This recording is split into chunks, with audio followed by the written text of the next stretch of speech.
नमस्कार team education India परिवार में मैं शिखर आप सभी भाई बहनों का खुले दिल स्वागत करता हूं। उम्मीद के साथ कि बहुत अच्छे होंगे, पढ़ाई लिखाई भी ठीक ठाक तरीके से सबकी चल भी रही होगी। क्यों भाई, सब ठीक ठाक है? ऋषिकेश जी, गायत्री जी, संदीप जी, प्रदीप, सब ठीक ठाक है? किसी प्रकार कोई परेशानी तो नहीं आ रही है? अब्दुल मन्नान जी, उम्मीद करता हूं सब ठीक ठाक होगा, कोई भी परेशानी नहीं आ रही होगी। देखिए, पिछली क्लास में हमने बात किया हुआ था हड़प्पा सभ्यता को लेकर के और हड़प्पा सभ्यता को फिनिश किया हुआ था और उसे दिन आपको हड़प्पा सभ्यता से संबंधित बहुत सारे प्रश्न भी भिजवाए थे। क्या सॉल्व किया था उसको? हड़प्पा सभ्यता के प्रश्न सॉल्व किया था? सब बन जा रहा था या कोई परेशानी आ रही थी?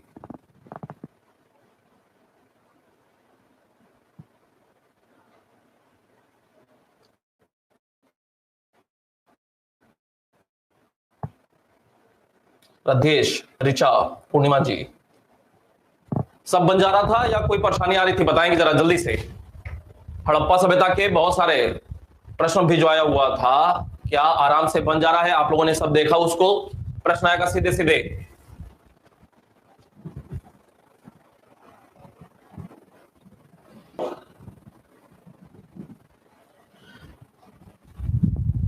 मैंने हमेशा से कहा हुआ है, फिर कह रहा हूं कि जो भी यहां से पीडीएफ में अपनी भिजवाऊं ना, तो उसका प्रिंट जरूर निकलवा लिया करिए। हड़प्पा सभ्यता का प्रश्न भेजा हुआ था, प्रश्न भेजा हुआ था, पीडीएफ था ये, इसका प्रिंट जरूर निकाल लेंगे। प्रिंट निकालें, प्रिंट निकाल करके प्रश्नोत्तर करिए इसका। जो नहीं आवे ना, आज जैसे इसका आंसर भी भिजवा देंगे, आज आंसर भी इसका मिल जाएगा आप लोगों को और लगातार आप अपना प्रदर्शन चेक करते चले जाइए, ठीक है? ऐसे ही बहुत सारे प्रश्न हम लोग करते चले जाएंगे। आपकी परीक्षा में सीधे इन प्रश्नों में से आपको दिखाई पड़ेगा प्रश्न, बहुत जरूरी है ये सब। चले शुरुआत करेंगे। देखिए, आज हम लोग वैदिक काल की शुरुआत करेंगे और वैदिक काल में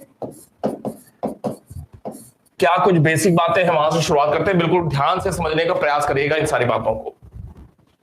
वैदिक काल की जब पढ़ाई करते हैं ना, तो वैदिक काल में एक्चुअली किस चीज की पढ़ाई करते हैं? तो बेसिकली आर्य कल्चर की पढ़ाई करते हैं, आर्य संस्कृति की। किसकी? आर्य संस्कृति की पढ़ाई करते हैं।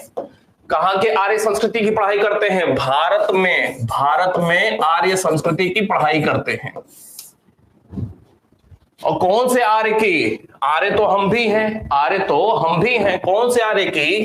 तो ये जो आर्य है ना, प्रारंभिक आर्य की, आरंभिक आर्यों की पढ़ाई हम करते हैं कि भारत में आर्य कल्चर की शुरुआत कैसे होती है। वैदिक काल में हम यही पढ़ने का प्रयास करते हैं। वैदिक काल कहने का मतलब आर्य काल, वैदिक काल कहने का मतलब आर्य संस्कृति का काल, याद रखना है। अब ये जो वैदिक काल है ना, इस वैदिक काल को दो भागों में बांट करके पढ़ा जाता है। वैदिक काल को दो भागों में बांट करके पढ़ा जाता है।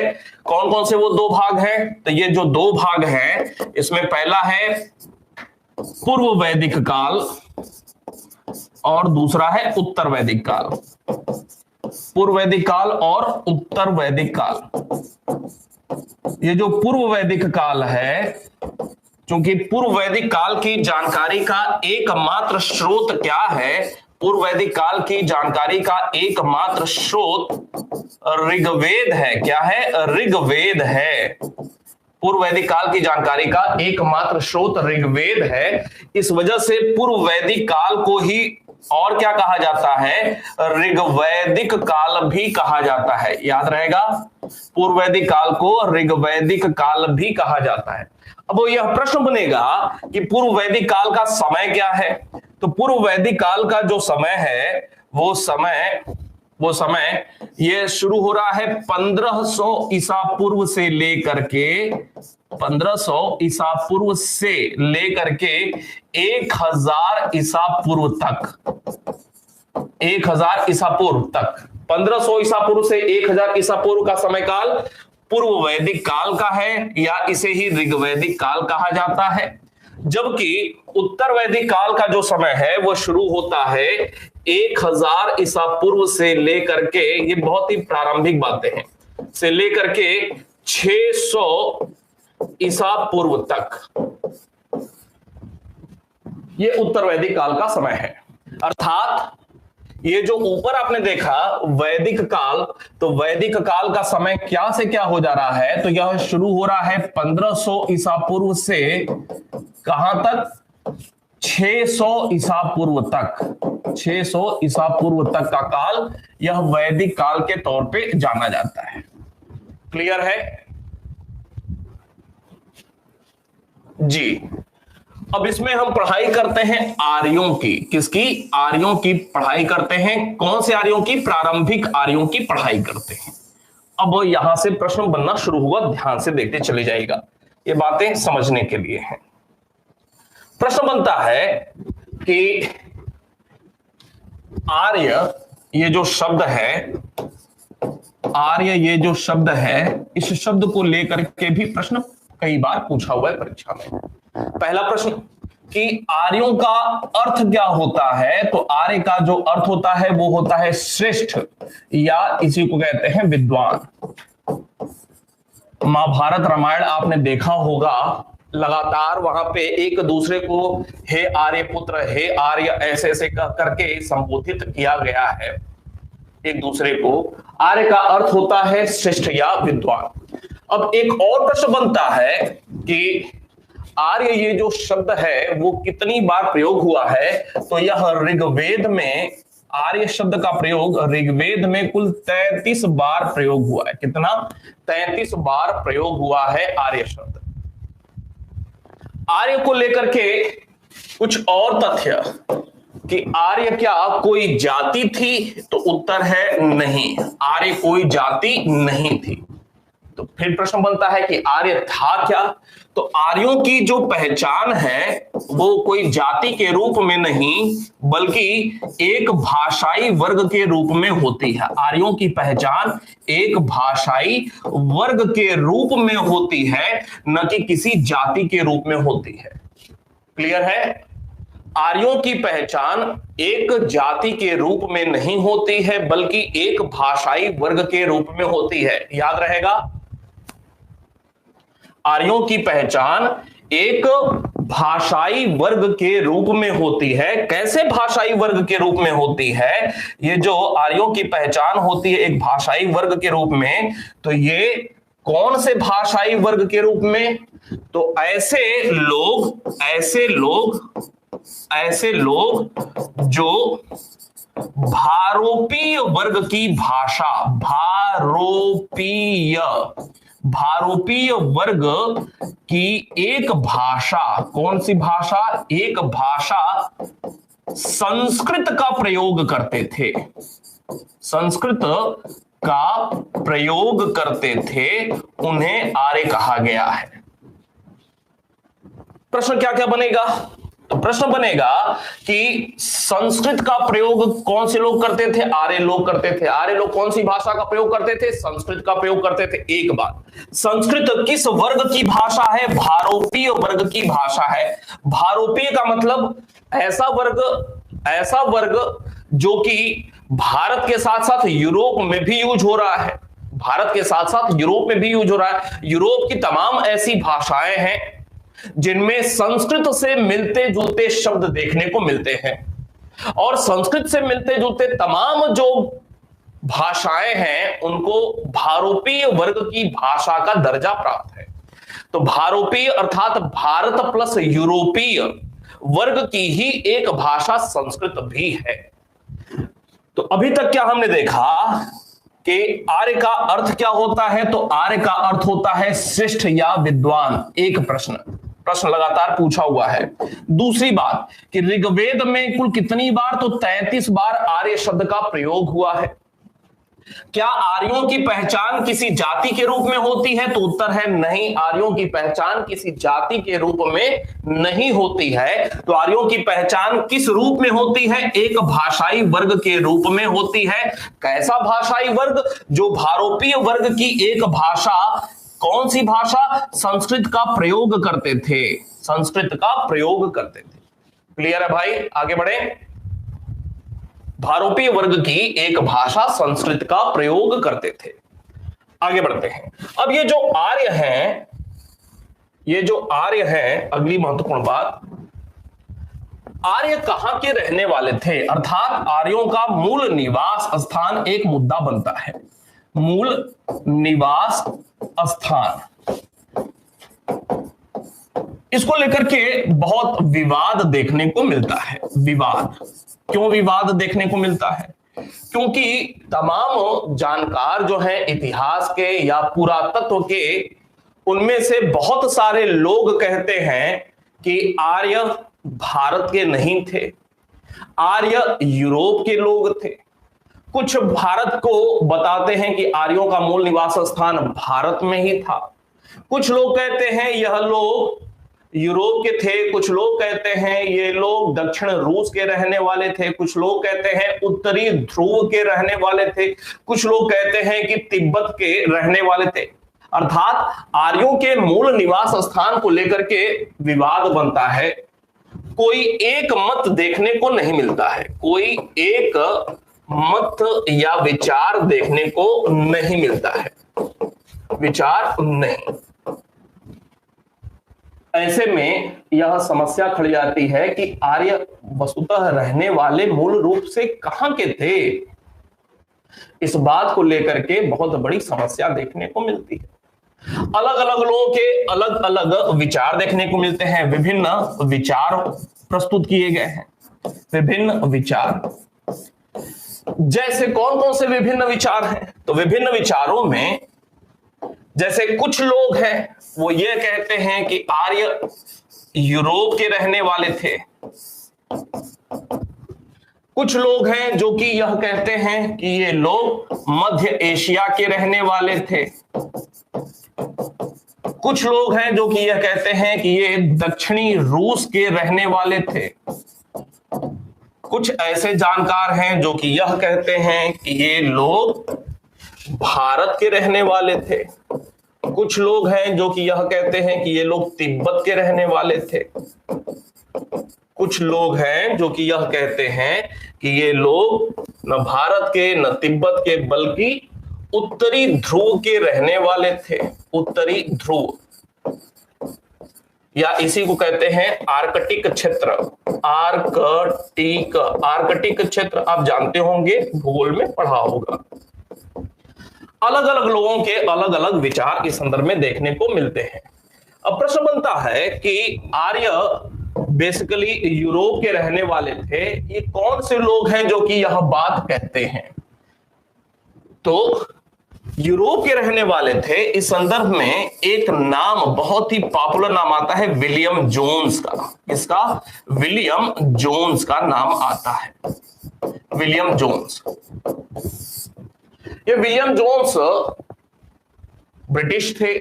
विलियम जोन्स साहब क्या कहते हैं? विलियम जोन्स कहते हैं कि ये जो आर्य हैं वो मूल रूप से यूरोप के रहने वाले थे। विलियम जोन्स की ऐसी धारणा रही। इसी संदर्भ में आपको एक बात और बताऊं कि ये जो विलियम जोन्स साहब हैं, इन्होंने क्या किया हुआ था? विलियम जोन्स ने ही 1784 में क्या किया था? एशियाटिक सोसाइटी की स्थापना की थी। एशियाटिक सोसाइटी की स्थापना की थी। आप में से बहुतों को यह पता होगा। एशियाटिक सोसाइटी कह लें या एशियाटिक सोसाइटी ऑफ बंगाल कह लें, एक ही बात है। एशियाटिक सोसाइटी ऑफ बंगाल या एशियाटिक सोसाइटी एक ही बात है। 1784 कब? जब वॉरेन हेस्टिंग्स गवर्नर जनरल था, उसी समय विलियम जोन्स ने 1784 में एशियाटिक सोसाइटी की स्थापना की हुई थी। विलियम जोन्स का मानना था कि आर्य मूल रूप से यूरोप के रहने वाले थे। यूरोप के साथ साथ इसी में कुछ और बातें देखने को मिलती हैं। जैसे एक विद्वान, दो विद्वानों की जोड़ी है जिनका नाम है पेंका और हर्ट। पेंका और हर्ट, ये दो अलग अलग विद्वान हैं जो कि यूरोप में भी पर्टिकुलर देश बताते हैं कि आर्य मूल रूप से कहां के रहने वाले थे? जर्मनी के रहने वाले थे। यूरोप में भी पर्टिकुलर एक देश का नाम बताते हैं जर्मनी। कौन से विद्वान हैं? पेंका और हर्ट नाम के विद्वान हैं, जो कि कहते हैं कि आर्य मूल रूप से जर्मनी देश के रहने वाले थे। इसके साथ साथ एक विद्वान है गाइल्स, गाइल्स। गाइस क्या कहते हैं कि ये लोग हंगरी के रहने वाले थे। कहां के? हंगरी, एक देश का ही नाम बताते हैं। समझ में आ रही है बात भाई? समझ में आ रही है बात? जल्दी बताएं।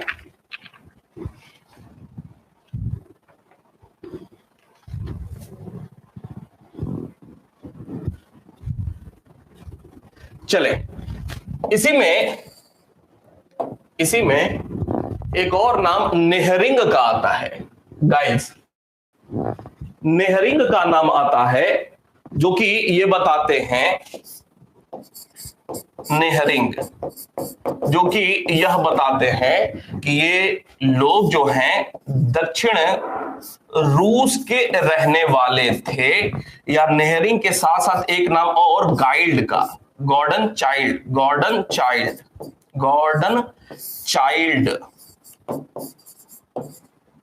चाइल्ड, ये दो विद्वान हैं जो कि ये कहते हैं कि ये लोग दक्षिणी रूस के ही रहने वाले थे।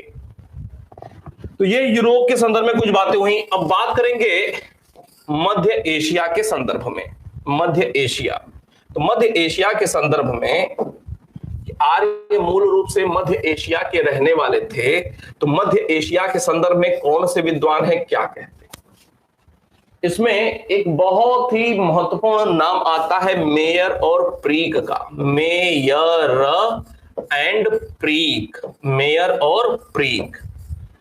और प्रीक नाम के दो विद्वान, जो कि यह कहते हैं कि आर्य मूल रूप से पामीर का पठार वाले क्षेत्र से संबंधित थे। पामीर का पठार वाले क्षेत्र से संबंधित थे। मेयर और प्रीक, पामीर का पठार, ये सब याद करना होगा, ठीक है? ये सब याद करना होगा। इसके साथ साथ एक बहुत ही बड़ा नाम आता है, मैक्स मूलर का नाम सुना होगा। मैक्स मूलर साहब, मैक्स मूलर कभी भारत तो नहीं आए। मैक्स मूलर को लेकर के भी बहुत बड़े विद्वान रहे, दार्शनिक प्रकार के विद्वान रहे मैक्स मूलर। एक बहुत ही महत्वपूर्ण तथ्य आपकी जानकारी के लिए कि मैक्स मूलर रहने वाले कहां के थे, तो ये जर्मनी के रहने वाले थे। मैक्स मूलर साहब कहां के रहने वाले थे? या जर्मनी के रहने वाले थे, लेकिन भारतविद के तौर पे मैक्स मूलर साहब को जाना जाता है।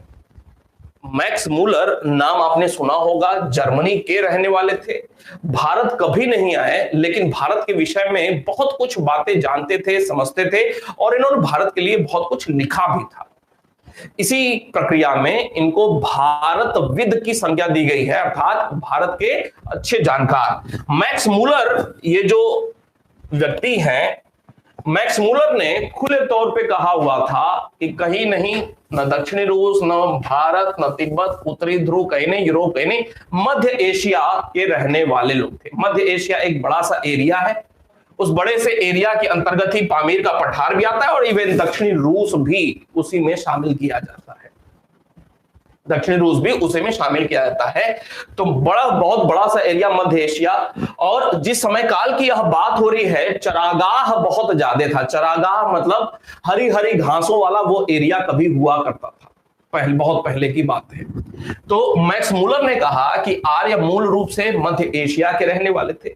मध्य एशिया के अंतर्गत भी पर्टिकुलर एक भौगोलिक क्षेत्र चुन लिया, पामीर का पठार, मेयर और प्रीक के द्वारा। इसके आगे बात करेंगे, दक्षिणी रूस हमने देख लिया है। इसके अलावा अगर भारत की बात किया जाए, ये भारत की बात किया जाए, तो कौन से लोग हैं जो कि यह कहते हैं कि आर्य मूल रूप से भारत के रहने वाले थे?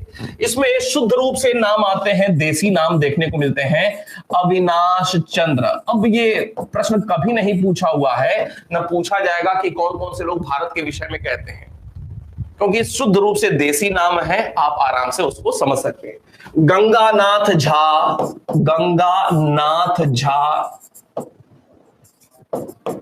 इसी में कल्लर शब्द का नाम आता है, डी के कल्लर, कल्लर का नाम आता है। आदि शुद्ध रूप से देसी जो इतिहासकार है वो ये कहते हैं कि भारत के ही ये लोग रहने वाले थे। इस कड़ी में जो ये जो तिब्बत है वो फिर महत्वपूर्ण हो जाता है, परीक्षा पॉइंट ऑफ व्यू से यह तिब्बत वाला क्षेत्र महत्वपूर्ण हो जाता है, क्योंकि एक विदेशी हैं और एक भारतीय हैं जो कि कहते हैं आर्य मूल रूप से तिब्बत के रहने वाले थे। विदेशी में एक नाम आता है पॉर्जीटर का, पॉर्जीटर पॉर्जीटर साहब कहते हैं, बहुत बड़े इतिहासकार रहे हैं पॉर्जीटर। उन्होंने कहा कि आर्य मूल रूप से तिब्बत के रहने वाले थे। और एक बहुत ही महत्वपूर्ण भारतीय विद्वान जिनका नाम है दयानंद सरस्वती, दयानंद सरस्वती भी भारत नहीं कहते हैं आर्यों के मूल निवास स्थान के संदर्भ में, बल्कि यह दयानंद सरस्वती तिब्बत बताते हैं। याद रहेगा, दयानंद सरस्वती ने आर्यों के मूल निवास स्थान के संदर्भ में क्या बताया है? दयानंद सरस्वती ने कहा हुआ है कि आर्य मूल रूप से तिब्बत के रहने वाले थे। इतनी सारी बातें हुई, अब ध्यान से समझेंगे। ये जो लास्ट है उत्तरी ध्रुव या आर्कटिक क्षेत्र, इस संदर्भ में किसने कोई मत अपना दिया हुआ है? आर्य मूल रूप से उत्तरी ध्रुव के रहने वाले थे या आर्कटिक क्षेत्र के रहने वाले थे, इस बात को विचार के रूप में प्रस्तुत किया था किसने? बाल गंगाधर तिलक ने। किसने? बाल गंगाधर तिलक, बीजी तिलक ने यह विचार दिया हुआ था। बाल गंगाधर तिलक ने कहा कि आर्य मूल रूप से उत्तरी ध्रुव क्षेत्र के रहने वाले थे, जिसे आर्कटिक क्षेत्र भी कहा जाता है। याद रहेगा।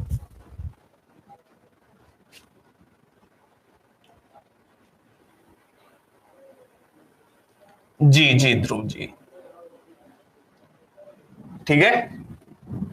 चले, सब इतिहास है, आप कितनी गहराई में जाते हैं महत्वपूर्ण यही है। उत्तरी ध्रुव या आर्कटिक क्षेत्र बाल गंगाधर तिलक ने कहा हुआ था। और इसी संदर्भ में एक और महत्वपूर्ण बात है कि ये जो बाल गंगाधर तिलक हैं, ये जो बाल गंगाधर तिलक हैं, इन्होंने एक किताब लिखी, इस संदर्भ में एक किताब लिखी। कौन सी किताब लिखी? Arctic home of Aryans, Arctic home of Aryans,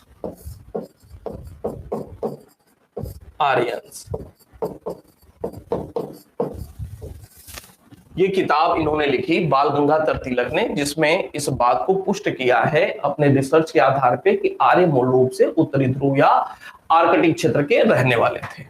चले, अब बात करेंगे कुछ और चीजों की। ये जो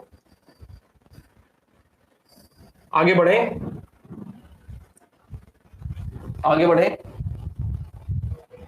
पेपर कब तक हो सकता है? पेपर अगस्त लास्ट के पहले कोई भी पेपर नहीं होगा, ठीक है। अगस्त लास्ट के पहले कोई भी पेपर नहीं होगा। आगे बढ़ते हैं। देखिए, इन सारे निचोड़ों के बाद, निष्कर्ष पे पहुंचते हैं। जरा आर्यों के मूल निवास के बारे में तो बहुत सारी बातें बताई परीक्षा पॉइंट ऑफ व्यू से, और भी हैं परीक्षा पॉइंट ऑफ व्यू से जो महत्वपूर्ण है वो आपको बताया। निष्कर्ष क्या कि अधिकांश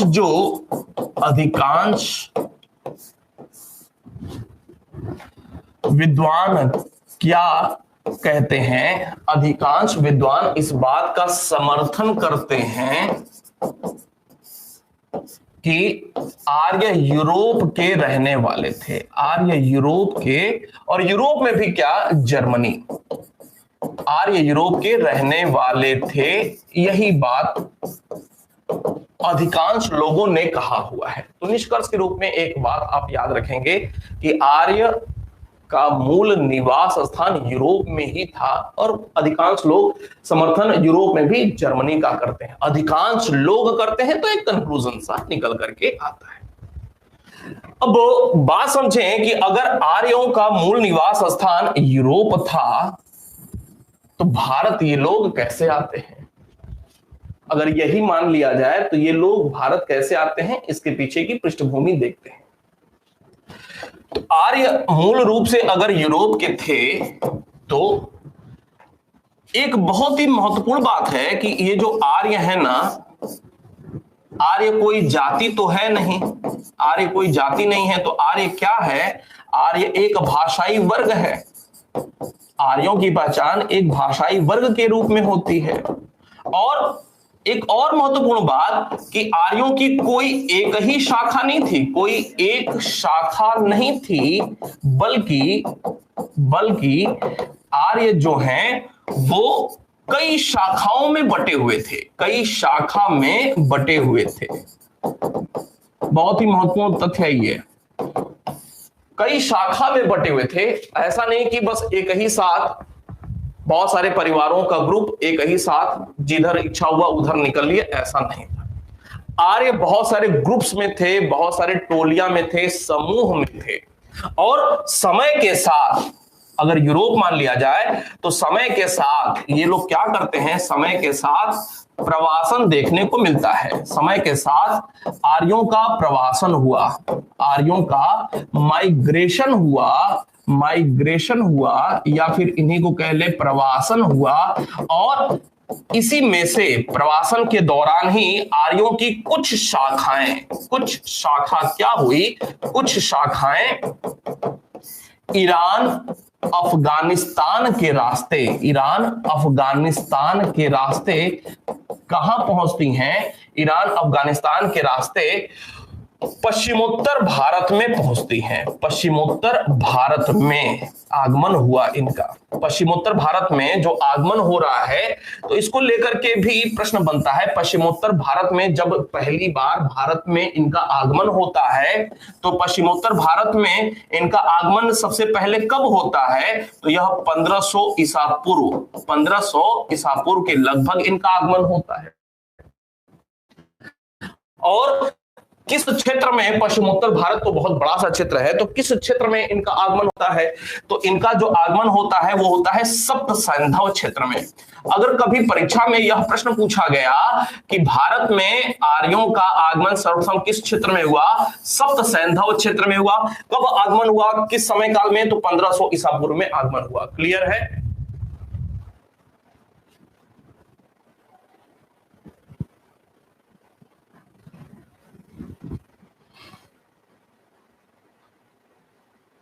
जल्दी बताएं।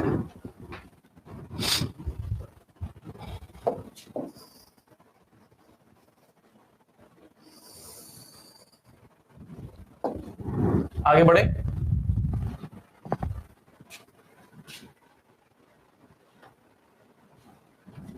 चलें देखें, अब समझिए इस बात को कि ये जो आर्य हैं भारत में आते हैं ईरान अफगानिस्तान होते हुए भारत के पश्चिमोत्तर क्षेत्र में आते हैं। अब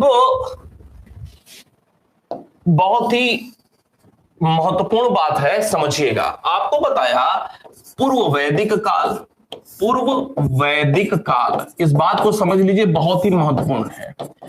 और ये जो समय है वो है 1500 ईसा पूर्व से लेकर के 1000 ईसा पूर्व तक।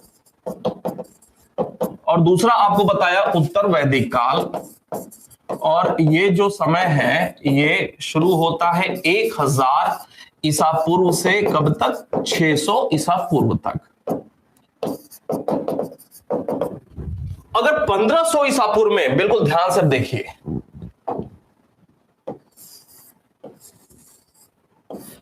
ये जो एरिया है और इसमें थोड़ा सा इधर का भी एरिया, ये समझिएगा, ये जो एरिया है ना, यही सप्त सैंधव का एरिया है। कौन सा? सप्त सैंधव का एरिया है। सप्त सैंधव क्षेत्र क्या है वो भी बताते हैं, समझने का प्रयास करिएगा। ये जो है वो गंगा ये बॉर्डर है, गंगा का पश्चिमी मुहाना है। कौन सा? पश्चिमी मुहाना। मतलब तट।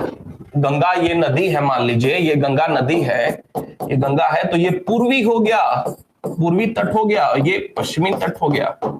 ठीक है, तो वही बात है, ये पश्चिमी मुहाना है।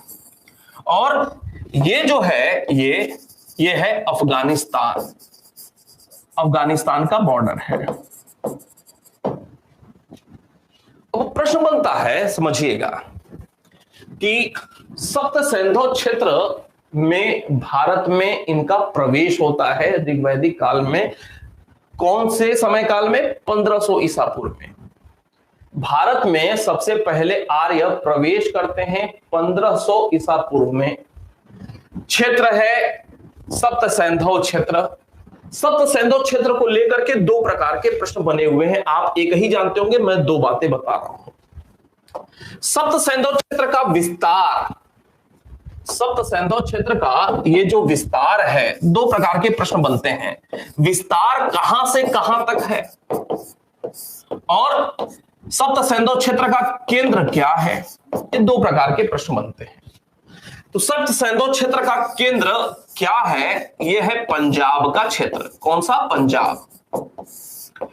प्रश्न अगर यह पूछा गया कि सप्त सिंधु क्षेत्र का, सप्त सिंधु क्षेत्र की पहचान निम्नलिखित में से किस से की जाती है, तो अगर एक ऑप्शन पंजाब है तो आप वो टिक करेंगे।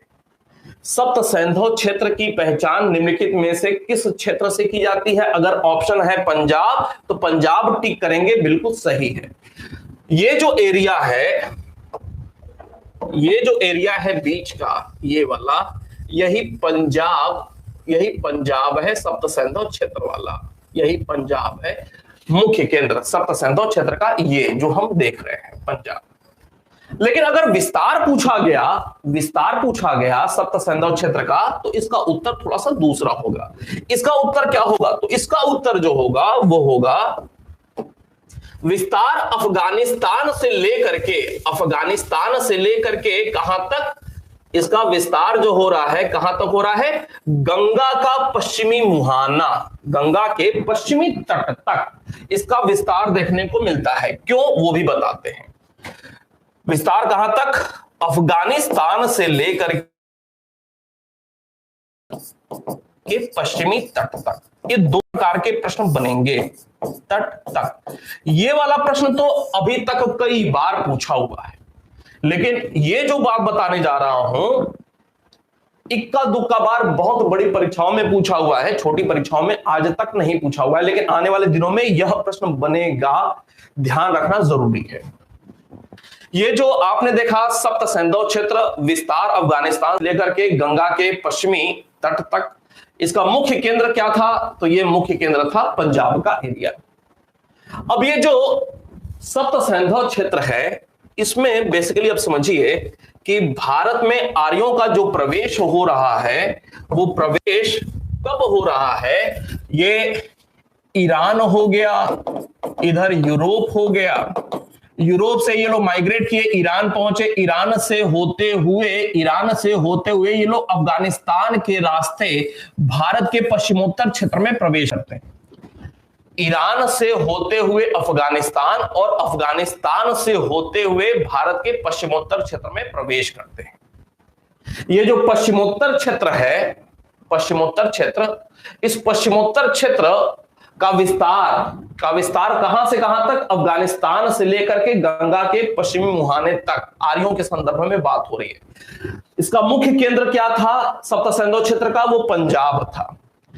अब यहां पे समझिए कि ये जो अफगानिस्तान यहां पे शुरू हो रहा है या खत्म हो रहा है, भारत शुरू हो रहा है इसके बाद, तो ये समय क्या है? यह समय है 1500 ईसा पूर्व का, अर्थात अफगानिस्तान से भारत में जब प्रवेश करते हैं तो यह समय है 1500 ईसा पूर्व का। और भारत में जो आर्य हैं, दो भाग में इनको हमने देखा, पूर्व वैदिक काल और उत्तर वैदिक काल। पूर्व वैदिक काल का ये जो समय है 1500 ईसा पूर्व से शुरू होकर के 1000 ईसा पूर्व तक, अर्थात ये जो पश्चिमोत्तर क्षेत्र है, जब अफगानिस्तान से भारत में इन्होंने प्रवेश किया तो वह है 1500 ईसा पूर्व का समय काल, और पूर्व वैदिक काल समाप्त हो रहा है 1000 ईसा पूर्व में। अर्थात ये यहां से आगे बढ़ते हुए ये लोग पूर्व की ओर बढ़ते जा रहे हैं।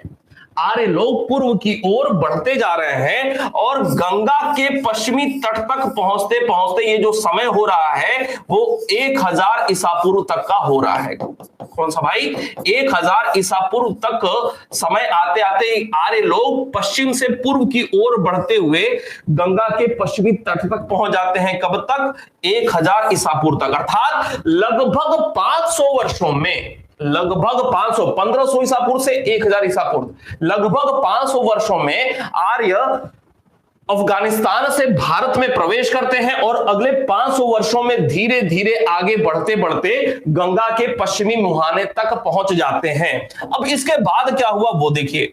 गंगा के पश्चिमी मुहाने तक पहुंच जाते हैं, अर्थात इसको लिख देते हैं गंगा।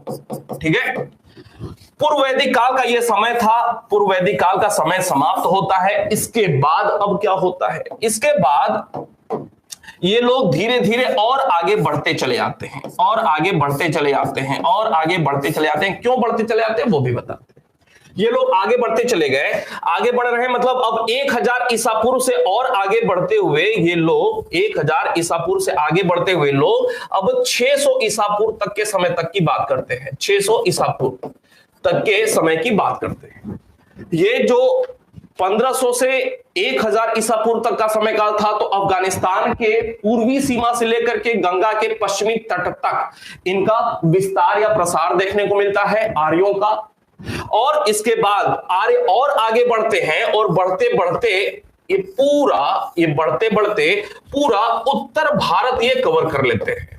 पूरा उत्तर भारत आर्य ये कवर कर लेते हैं और 600 ईसा पूर्व तक आते आते 600 ईसा पूर्व तक आते आते ये यहां तक पहुंच जाते हैं। ये कौन सा एरिया है इसको भी समझें। ये यहां तक मान लीजिए पहुंच जाते हैं। 600 ईसा पूर्व तक आते आते ये लोग यहां तक पहुंच जाते हैं। ये है क्या?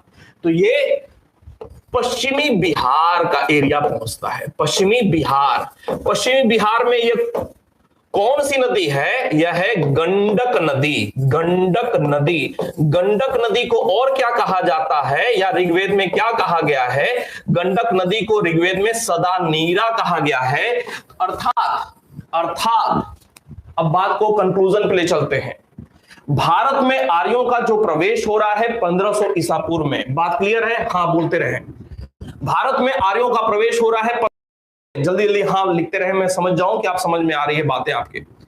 भारत में आर्यों का प्रवेश हो रहा है 1500 ईसा पूर्व में। अफगानिस्तान के रास्ते पश्चिमोत्तर भारत में ये लोग प्रवेश करते हैं और पूर्व वैदिक काल का अंत होते होते अर्थात 1000 ईसा पूर्व तक आते आते ये लोग गंगा के पश्चिमी तट तक पहुंच गए। गंगा के पश्चिमी तट तक पहुंच गए।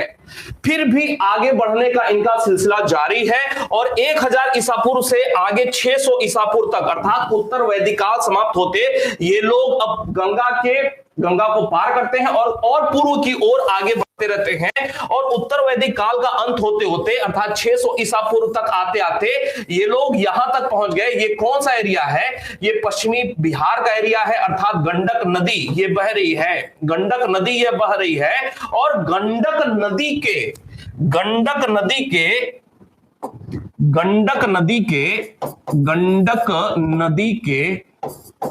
नदी के पश्चिमी तट तक पहुंच गए। क्यों भाई? यही है ना, पश्चिमी तट तक पहुंच गए। ये पश्चिमी तट है, गंडक नदी के पश्चिमी तट तक पहुंच गए।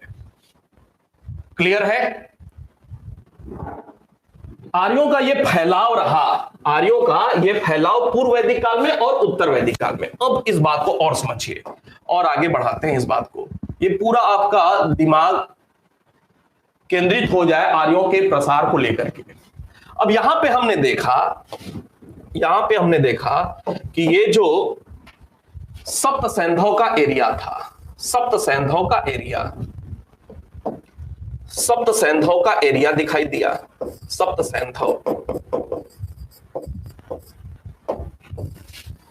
क्या है वो बताते हैं। सप्त सैंधव का एरिया, सप्त सैंधव का केंद्र क्या हो गया? तो ये हो गया पंजाब।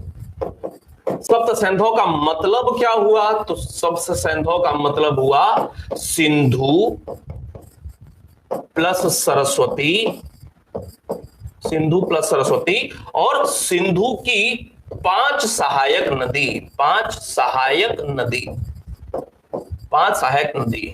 5 सहायक नदी कौन कौन सी हैं? तो 5 जो सहायक नदी हैं उनमें नाम आता है, उनमें नाम आता है 5 सहायक नदी, सतलज, व्यास, रावी, चिनाब, झेलम। ये 5 सहायक नदी हो गई, 5 सहायक नदी हो गई। 5, सिंधु 6 और सरस्वती 7, कितनी हो गई कुल? ये हो गई 5 सहायक नदी, सिंधु 6 और सरस्वती 7। सप्त सैंधव का मतलब सिंधु से संबंधित 7 नदियों का जो एरिया है, सिंधु से संबंधित 7 नदियों का जो एरिया है वही सप्त सैंधव कहलाता है, जिसका मुख्य केंद्र क्या था? जिसका मुख्य केंद्र पंजाब था। सप्त सैंधव क्षेत्र आपने देखा कहां पे? तो सप्त सैंधव का जो क्षेत्र है आपने देखा यहां पे, ये जो रेड वाला गोला किया था वो सप्त सैंधव का एरिया है। अफगानिस्तान से आगे बढ़ते हैं, सप्त सैंधव वाला कोर एरिया पंजाब का देखने को मिलता है, ये पंजाब। अब यहां से पूर्व की ओर जब आगे बढ़ रहे हैं, पूर्व की ओर आगे बढ़ रहे हैं आर्य, तो सप्त सैंधव के बाद अगला एरिया कौन सा आता है? ब्रह्मवर्त का एरिया आता है। कौन सा? ब्रह्मवर्त का, ब्रह्मवर्त का एरिया आता है।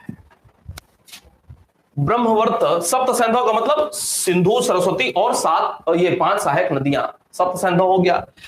अब वो आगे जब पूर्व की ओर और बढ़ते हैं तो ब्रह्मवर्त शब्द का प्रयोग देखने को मिलता है ऋग्वेद में। ब्रह्मवर्त का मतलब क्या है? सतलज यमुना के बीच का जो क्षेत्र है, यमुना के बीच का क्षेत्र है, ये याद रखना है। ब्रह्मवर्त किस संदर्भ में प्रयोग हो रहा है? तो सतलज से यमुना के बीच का पूरा जो क्षेत्र है, अर्थात सप्त सैंधव, सप्त सैंधव से और पूर्व का जो एरिया है, और पूर्व का जो एरिया है, अब इस बात को ऐसे भी समझे, कुछ लोग नहीं समझ पा रहे होंगे, ऐसे भी समझें, ये सतलज, व्यास, रावी, चिनाब, झेलम, सिंधु, और यहीं पे राजस्थान का जो एरिया है ना, राजस्थान वाला जो एरिया है, यहीं पे घग्गर हागरा क्षेत्र से सरस्वती की पहचान की जाती है। तो ये जो पूरा एरिया है ये सप्त सैंधव का एरिया हो गया। और लिख रहा है सप्त सैंधव, सप्त सैंधव, सप्त सैंधव ये लिखा, ये पूरा एरिया हो गया सप्त सैंधव का। अब लिख रहा है इसके बाद ब्रह्मवर्त, ब्रह्मवर्त शब्द का प्रयोग किया गया है। ब्रह्मवर्त, ब्रह्मवर्त का मतलब यहां पे आपको बताया ये सतलज नदी, सतलज, सतलज नदी सप्त सैंधव से थोड़ा सा और आगे बढ़ने पर पूर्व में ब्रह्मवर्त का क्षेत्र आता है, जिसका विस्तार कहां से है? सतलज से शुरू होता है और यमुना नदी तक का एरिया जो है वो ब्रह्मवर्त कहलाता है। धीरे धीरे उत्तर वैदिक काल तक आते आते क्या हुआ? उत्तर वैदिक काल तक आते आते ये संपूर्ण उत्तर भारत का ये जो क्षेत्र था ना, संपूर्ण उत्तर भारत में आर्यों का प्रसार हो गया था। ये संपूर्ण उत्तर भारत का एरिया है, संपूर्ण उत्तर भारत। जब ये आर्य लोग सप्त सैंधव फिर ब्रह्मवर्त होते हुए, सप्त सैंधव ब्रह्मवर्त होते हुए और आगे बढ़ते हैं और ये पूरा का पूरा क्षेत्र ये लोग कवर कर लेते हैं, पूरा विस्तार हो जाता है इस क्षेत्र पे, तो ये पूरा का पूरा एरिया क्या कहलाता है? ये पूरा का पूरा एरिया आर्यावर्त कहलाता है। आर्यावर्त, आर्यावर्त का मतलब आर्यों के द्वारा जब समस्त उत्तर भारत पर, समस्त उत्तर भारत पर पकड़ बना लिया गया, तो यह समस्त उत्तर भारत का जो एरिया है वही आर्यावर्त कहा गया। क्लियर है बात?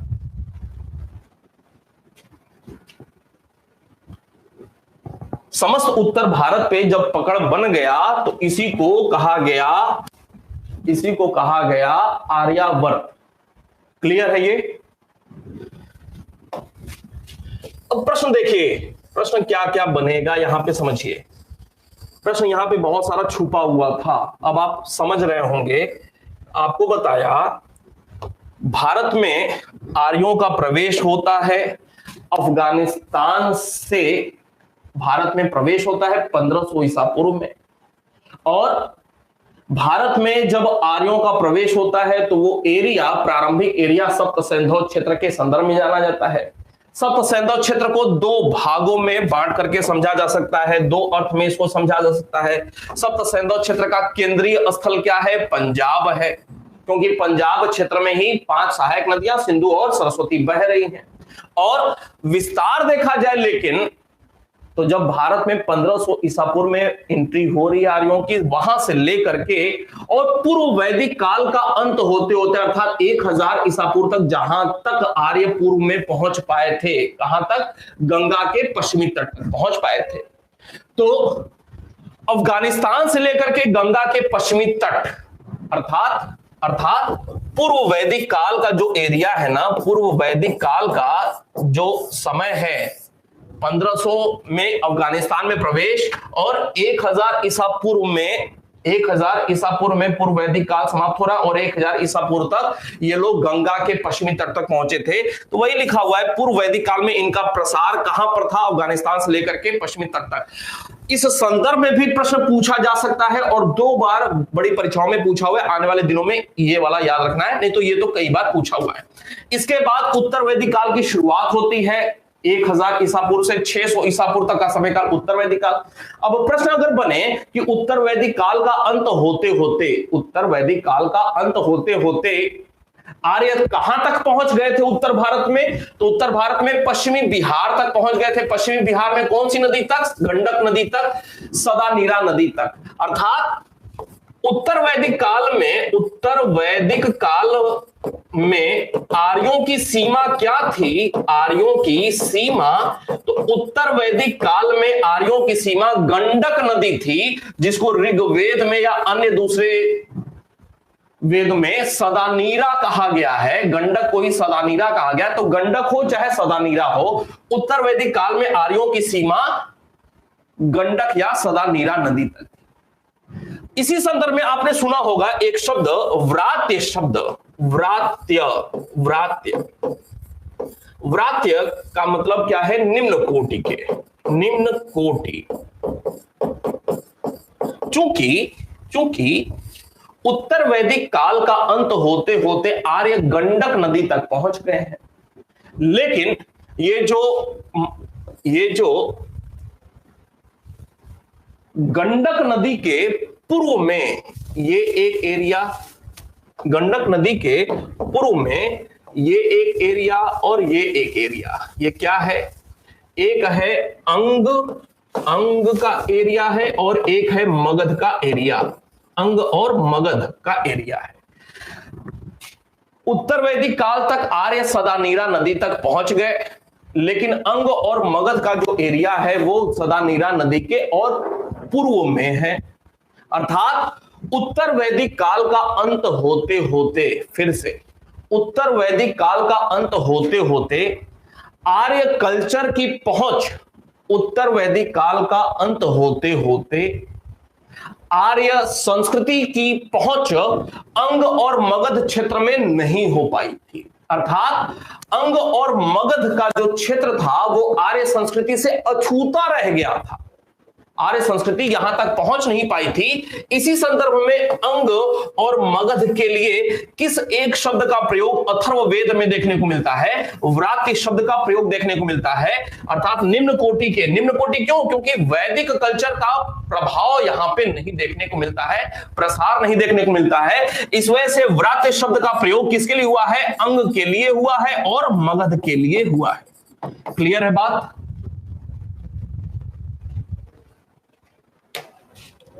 क्लियर है?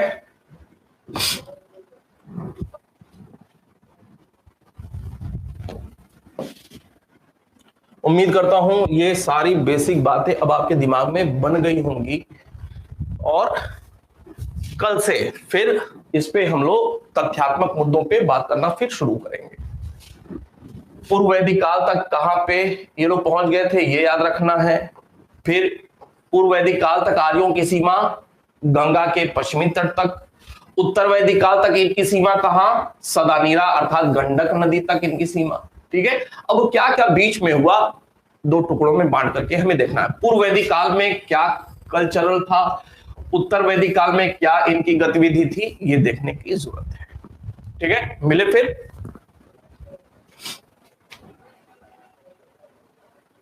चले तो कल फिर यहां से आगे बढ़ जाएंगे। कुछ और भी इसमें प्रमुख तथ्य भी होंगे, आर्यों से संबंधित कुछ प्रमुख तथ्य होंगे, वो भी देखेंगे। और मेरे साथ आप नोट करिएगा, मैं नोट कराऊंगा उसको, क्योंकि यहां से प्रश्न बनता है। प्रमुख तथ्य देख लेंगे, उसके बाद बारी बारी से पूर्व वैदिक काल से संबंधित सामाजिक स्थिति क्या थी, आर्थिक स्थिति क्या थी पूर्व वैदिक काल की, राजनीतिक स्थिति क्या थी, धार्मिक स्थिति क्या थी, ये देख लेंगे। जब ये हो जाएगा उसके बाद फिर उत्तर वैदिक काल में प्रवेश करेंगे। उत्तर वैदिक काल में कुछ जो विशेष बातें हैं वो देख लेंगे। विशेष बातें के साथ साथ फिर सामाजिक स्थिति, राजनीतिक स्थिति, आर्थिक स्थिति, धार्मिक स्थिति, यहां पे जाकर के बात।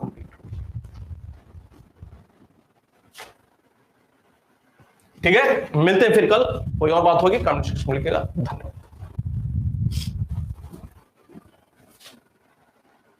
जी आज लाइव क्वेश्चन कराएंगे संदीप जी शाम के समय। अच्छा ध्यान से सुने, शाम के समय वो 7-8 बजे के आसपास एक बहुत ही धमाकेदार, सिर्फ अपनी ही क्लास नहीं बल्कि एक दो और टीचर्स को वहां पे जोड़ेंगे।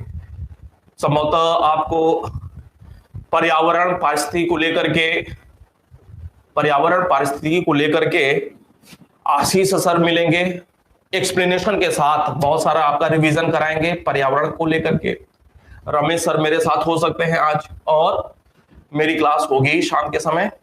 तो जो पिछली क्लास में हमने जितने लगभग 50 प्रश्न राष्ट्रीय आंदोलन का किया था ना, तो उसी उदारवादी चरण से ही संबंधित आज और सारे प्रश्न होंगे। लगभग 100 प्रश्नों के साथ 1.5-2 घंटे की आज क्लास किया जाएगा। ठीक है, तो मुझे लगता है कि आज से जो रूटीन बनाया है ना, तो उसमें 7 बजे से लेकर के हो सकता है रात के 11 बजे तक डेटा वगैरह बचा करके रखेगा। बहुत ही महत्वपूर्ण प्रश्न है और आईएएस स्तर तक के प्रश्न देखने को मिलेंगे।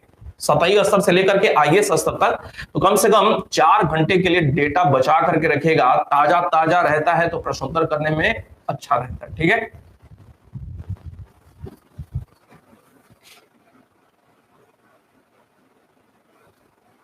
भेज दिया दिनेश जी। कल से मेडुअल शुरू करेंगे बैच में ना, तो फिर कल से मेडुअल की शुरुआत करेंगे बैच में, तो फिर देखिएगा। ठीक है, उस पर बात कर लेंगे। ठीक है जी, मॉडर्न ही होगा, मॉडर्न ही करेंगे अर्चना जी। ठीक है फिर, धन्यवाद।